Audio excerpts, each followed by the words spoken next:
Halo, selamat pagi teman-teman. Perkenalkan, nama saya Novendri Giovanni Pamungkas dari Teknik Industri, tahun ajaran 2021-2022. Kali ini saya akan menerangkan tentang apa itu IoT, Big Data, dan Artificial Intelligence. Sesuai video sebelumnya yang semester lalu dari tugas Bu Yunia, yaitu tentang mata kuliah konsep teknologi yang sudah saya review di video sebelumnya, dan sekarang kali ini saya mau menerangkan tugas dari akselerasi teknologi informasi yang dosennya bernama Pak Eko Sugandi.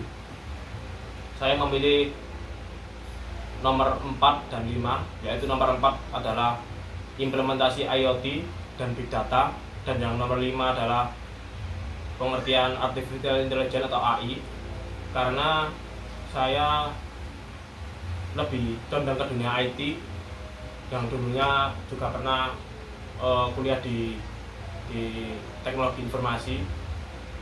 Oke, kali ini kita akan membahas tentang yang nomor 4 dulu, yaitu implementasi IoT, Internet of Things atau IoT. Apa itu?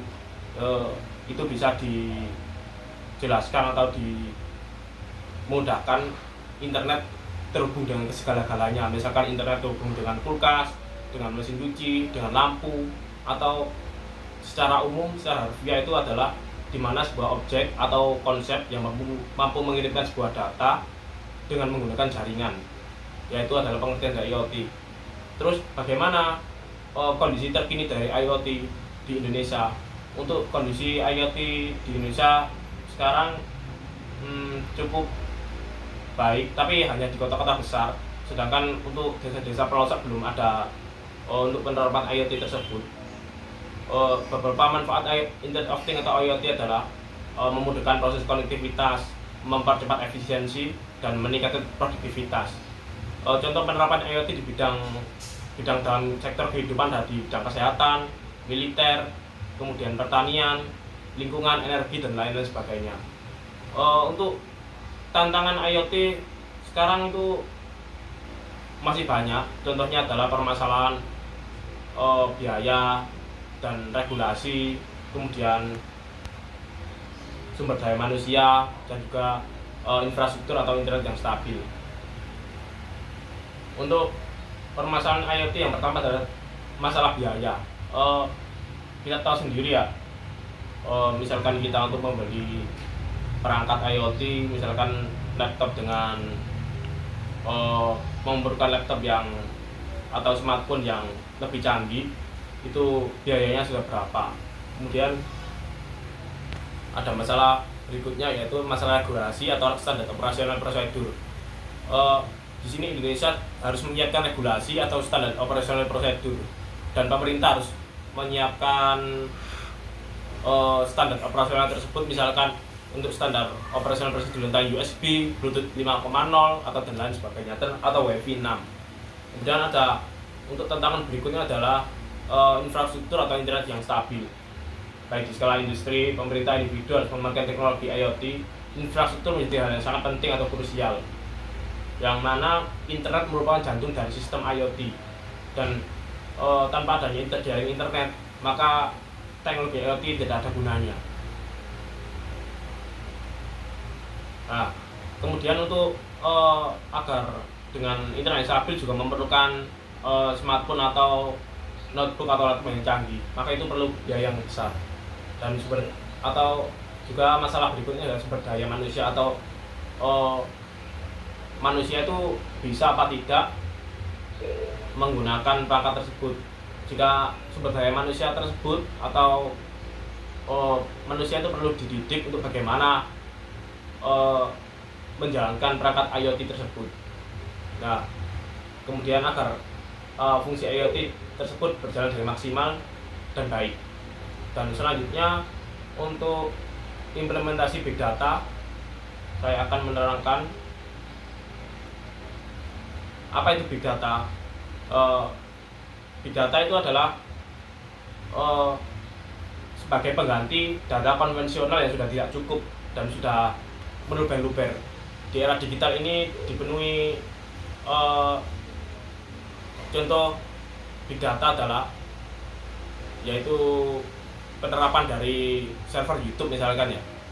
Di server YouTube itu ada bertera-tera byte memori. Contohnya ada variety datanya itu tersebut ada email, pesan teks, video, suara, dan itu memerlukan big data yang besar. Dan di server YouTube sana itu ada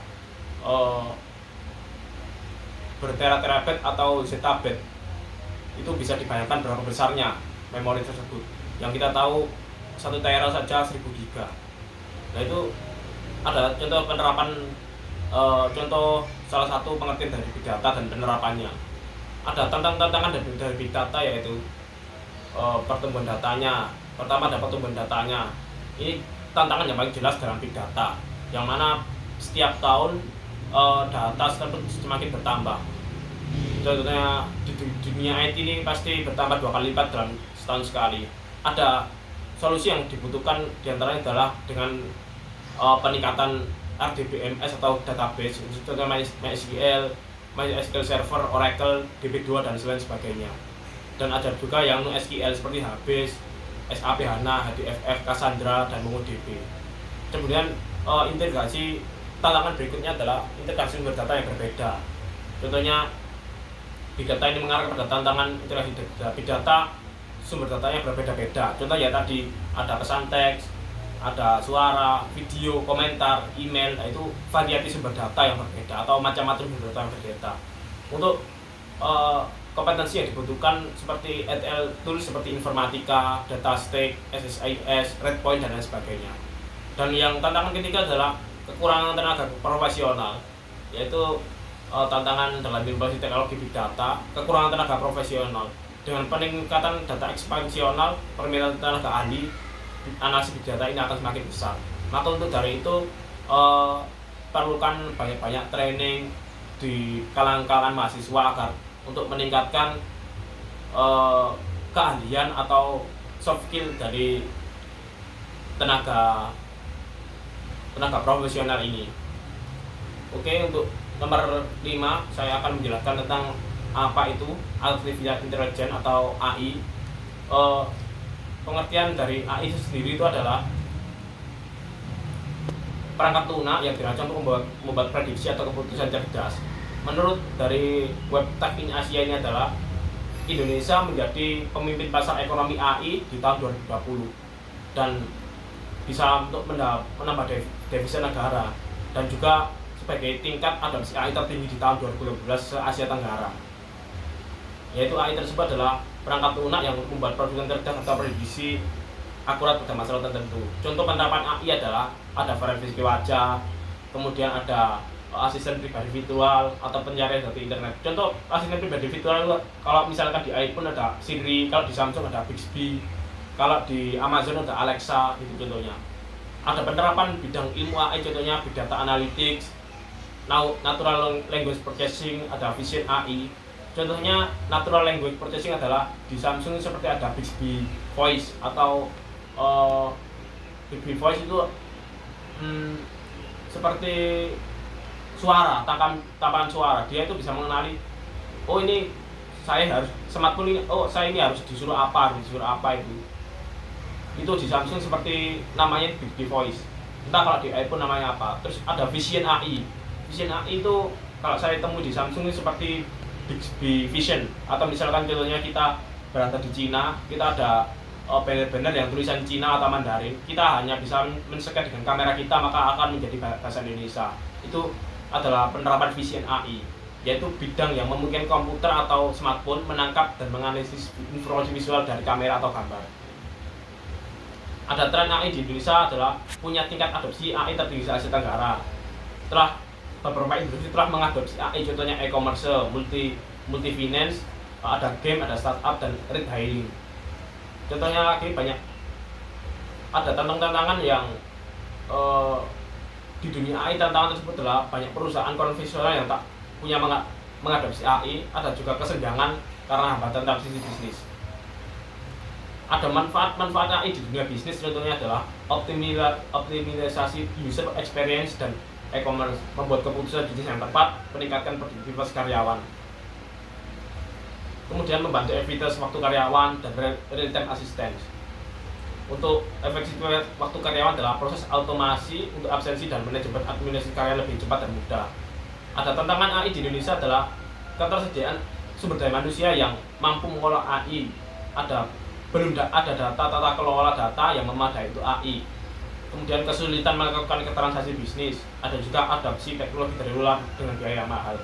Nah, ini yang pertama adalah masalah pertama adalah ketersediaan SDM yang mampu mengolah AI.